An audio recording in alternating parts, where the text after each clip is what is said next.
పౌలు సంఘానికి సూచించే విషయం ఏమిటంటే, అయ్యా పరిశుద్ధులారా, మీ మనస్సు దేని మీద ఉంచాలి? పవిత్రమైన వాటి మీద మీ మనస్సు ఉంచండి అంటున్నాడు. ఎందుకు పవిత్రమైన వాటి మీద మనసు ఉంచమంటున్నాడంటే, ఈ మాట చెప్పేటువంటి నీ దేవుడు పరిశుద్ధుడు.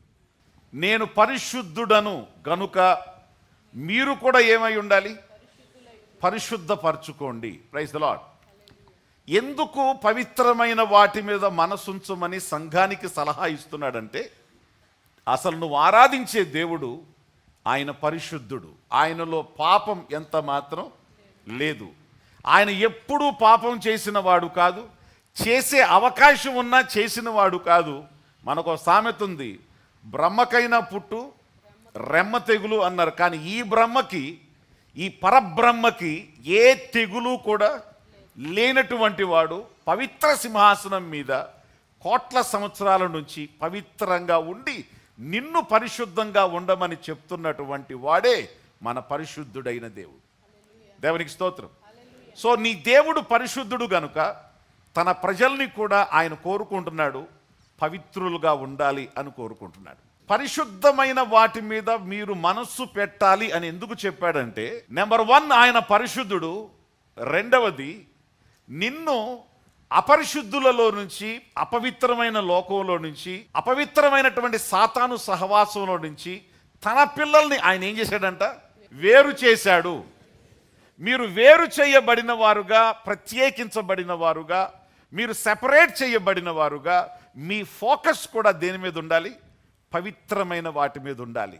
మీరు అంతకుముందు వాళ్ళతో పాటు తిరిగేవాళ్ళు, వాళ్ళతో పాటు తినేవాళ్ళు, వాళ్ళతో పాటు సహవాసం చేసేవాళ్ళు, వాళ్ళు ఎలా ఉంటారో వాళ్ళకేమి తక్కువ కాకుండా మీరు ఉండేవాళ్ళు.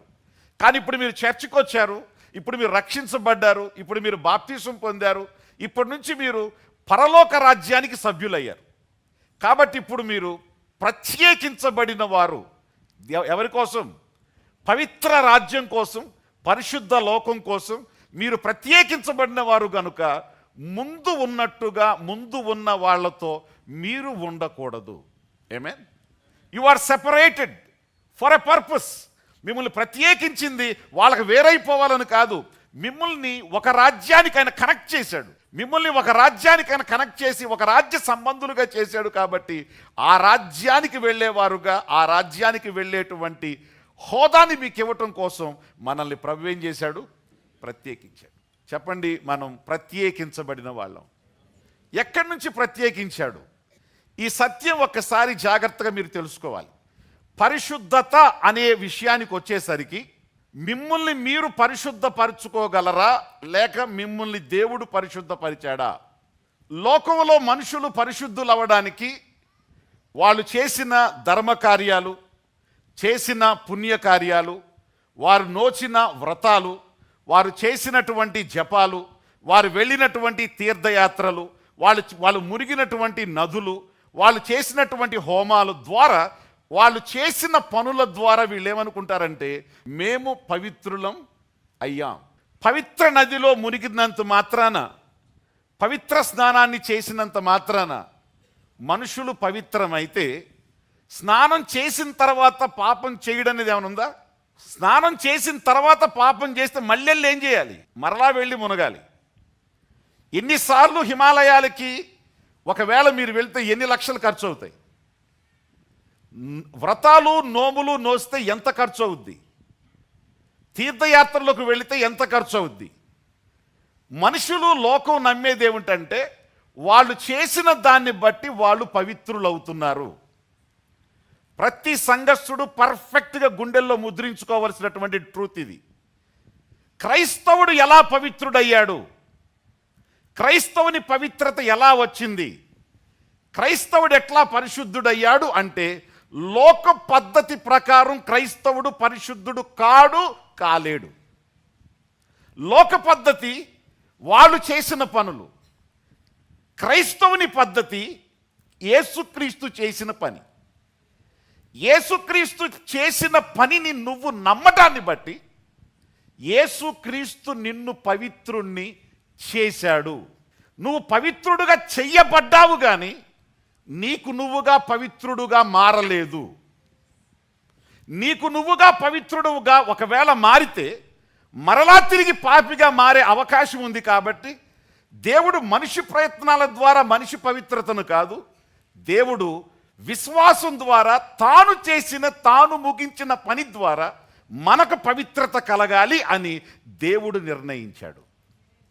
నువ్వు ఒక్కసారి యేసుక్రీస్తు సువార్త విని నేను పాపిని అని తెలుసుకొని, విమోచన కలగాలి అని తెలుసుకొని, పాప క్షమాపణ పొంది నీ పాపాలు ప్రభువు దగ్గర క్లియర్గా ఒప్పుకొని రక్షణ బాప్తీసాన్ని నువ్వు తీసుకొని రక్షించబడి నువ్వు బాప్తీసం పొందిన తర్వాత జరిగే పని ఏమిటంటే, నిన్ను ఆయన అపరిశుద్ధుడు అయిన నిన్ను, అనీతిమంతుడు అయిన నిన్ను నీ పాపాన్ని తుడిచివేసి ఆయన నీకు ఒక ట్యాగ్ ఇస్తాడు. అదేమిటంటే, right from today you are holy, declared by God.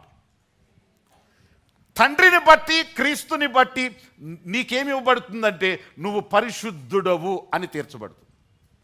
దేవుని దగ్గరకు నువ్వు వచ్చేటప్పుడు నిన్ను పరిశుద్ధుడుగానే చూస్తాడు ఆయన.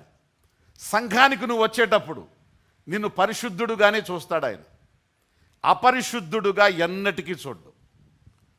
అయితే గుర్తుపెట్టుకోవాల్సిన విషయం, నువ్వు పవిత్రుడుగా చేయబడ్డావు కానీ నీలో పాప స్వభావం ఇంకా చావలేదు. పవిత్రుడుగా నువ్వు చెయ్యబడ్డావు కానీ పాప స్వభావం ఇంకా నీలో మారలేదు. ఇప్పుడు పరిశుద్ధుడుగా దేవుడు నిన్ను చేశాడు గనుక, పరిశుద్ధుడిగా దేవుడు నిన్ను మార్చాడు గనుక, ఇప్పుడు నువ్వు పరిశుద్ధుడవు గనుక దేవుడు నిన్ను మార్చినటువంటి స్టేటస్ని నువ్వు మెయింటైన్ చేయాలి. మీకు ఇట్లా చెప్తే అర్థమవుద్ది. మీకు ఒక చక్కని డ్రెస్ మీ కొలతల ప్రకారం మంచి అందమైన డ్రెస్, ప్యాంటు షర్టు చక్కగా కుట్టించి మీకు పెట్టారు. మీకు ఒక మంచి డ్రెస్ తీసుకొచ్చి ఎదురుగా పెట్టారు. మరి మీ పని ఏంటి? కుట్టించడం మీ పని కాదు, దాన్ని ధరించడం మీ పని. పరిశుద్ధతను మీకు ఇచ్చాడు. ఇప్పుడు మీరేం చేయాలి? దాన్ని ధరించుకొని, ఈ బట్టలు రాయల్ గార్మెంట్స్ కనుక నువ్వు అడ్డమైన చోట్లకల్లా దూరేయకుండా, అడ్డమైన పనులు చేసేయకుండా, ఇది రాయల్ గార్మెంట్ కనుక సూట్ వేసుకున్నట్టే ఉండాలి. సూట్ వేసుకుని వెళ్ళి కప్పులు దొంగెత్తాడు అనుకో ఎట్టుంటుంది? ఒరే ఆ సూట్ తీసే అంటారు. అంటే ఆ సూట్కి ఆ పనికి సూట్ అవ్వట్లేదు అని అర్థం. సూట్ వేసుకున్నాడు ఏం చేయాలి? చక్కగా డిగ్నిఫైడ్గా ఉండాలి, అవునా? లేదా చింపురు బట్టలు వేసుకున్నాడు స్టేజ్ మీదకి వచ్చి ప్రజలారా అన్నాడు అనుకో, ఎట్లుంటుంది ఇది? ఒరే నువ్వు కింద దిగు అంటారు.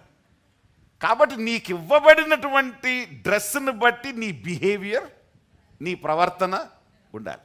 మీరు ఇంట్లో ఉన్నప్పుడు ఇంట్లో బట్టలు వేసుకుంటారు, వీధిలోకి వచ్చినప్పుడు వీధిలో బట్టలు వేస్తారు, ఏదైనా ఫంక్షన్కి వెళ్ళినప్పుడు ఫంక్షన్లో డ్రెస్ వేస్తారు, చర్చికి ఫస్ట్ సండే వచ్చినప్పుడు ఫస్ట్ సండే బట్టలు వేస్తారు, సెకండ్ సండే వచ్చినప్పుడు సెకండ్ సండే బట్టలు వేస్తారు. మళ్ళీ అదే చర్చికి ఇంకేదైనా ఫంక్షన్తో వచ్చినప్పుడు అప్పుడు ముఖానికి ఇప్పుడు బట్టలకి అప్పుడు బట్టలకి చాలా తేడా ఉంటుంది. ఇప్పుడు ప్రవర్తనకు కూడా ఖచ్చితంగా తేడా ఉంటుంది, అవునా కాదా? అలాగే యేసు మిమ్మల్ని పవిత్రులుగా చేశాడు కాబట్టి ఇక మీరు పవిత్రులుగా బ్రతకటం, పవిత్రతను కాపాడుకోవడం మీ పని. లోకం పని ఏంటి? పవిత్రులుగా అవ్వడానికి నానా కష్టాలు పడతారు. నువ్వు కష్టం పడాల్సిన అవసరం లేదు. నీ యేసు నీ కోసం కష్టపడి నిన్ను పవిత్రునిగా చేశాడు, ఉచితంగా దీన్ని ఇచ్చాడు. ఈ రోజు నుంచి దాన్ని నువ్వు పవిత్రతను మెయింటైన్ చేయడం నీ పని.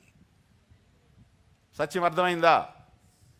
పవిత్రులుగా మార్చబడడం కోసం మీరు తపస్సు చేయాల్సిన అవసరం, క్రిస్టియానిటీకి ఇతర మతానికి ఉన్నటువంటి తేడా అదే. నీతిమంతుడు లేడు, ఒక్కడైనను లేడు. కానీ నీతిమంతునిగా నిన్ను చేశాడు, నీతిమంతునిగా నిన్ను తీర్చిన తర్వాత ఇక నువ్వు నీతిమంతునివే. ఇప్పుడు నీతిమంతుడవు గనుక నీతి కార్యాలు చేస్తూ నీ నీతిని నువ్వు జాగ్రత్తగా కాపాడు.